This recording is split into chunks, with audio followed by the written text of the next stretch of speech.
Dobry wieczór Państwu. Tu Wasz korespondent literacki, rok 1926. Wydano wtedy tyle nowości książkowych, że po samej liście lektur lekarz zalecił mi dłuższy odpoczynek i 2 aspiryny.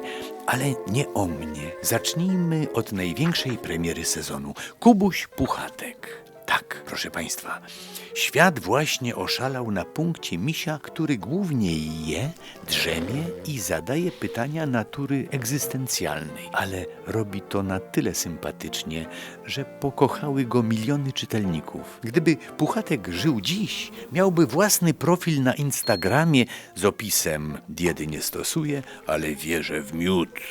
W Londynie P.L. Travers pisze właśnie pierwsze opowiadanie o Mary Poppins. Co ciekawe, tekst wędruje aż na drugi koniec globu, by zadebiutować w nowozelandzkiej prasie. I tak poznajemy nianię, która wchodzi do mieszkania i jednym ruchem ogarnia dzieci, bałagan i, gdyby zaszła taka potrzeba, również stan budżetu państwa. A teraz Paryż. Ernest Hemingway debiutuje powieścią Słońce też wschodzi. To historia ludzi, którzy dużo czują, ale równie dużo piją. Więc nie zawsze pamiętają, co czuli. Krytycy mówią: głęboka opowieść o miłości i zagubieniu. Czytelnicy mówią: o, czyli jednak wszystko z nami w porządku.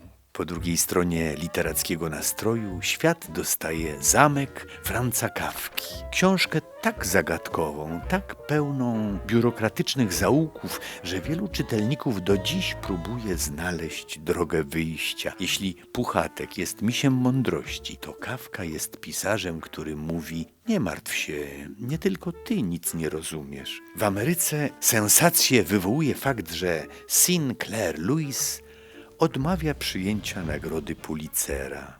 Autor twierdzi, że nagroda niesłusznie premiuje rozgłos, a nie jakość. Gest mocny, rzadki i bardzo odważny. A żeby nie było zbyt spokojnie, Agatha Christie znika na 11 dni. Tak skutecznie, że nawet Scotland Yard zaczyna podejrzewać, że tym razem mogło dojść do prawdziwej zbrodni. Na szczęście pisarkę odnaleziono całą i zdrową. Jak sama twierdzi, nic nie pamięta.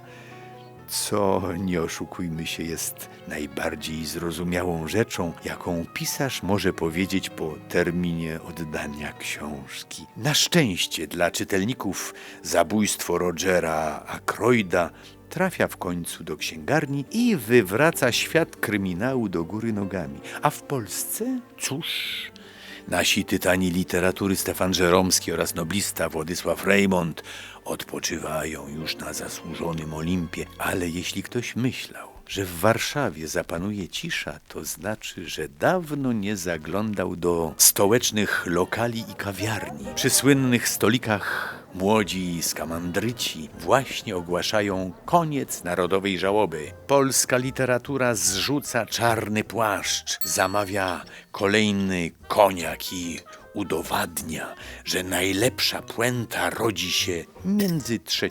kawą a 4. papierosem. Tak więc literatura roku 1926 jest jak filiżanka herbaty, trochę słodka, trochę gorzka, ale zawsze poprawia nastrój, zwłaszcza gdy wokół tyle polityki.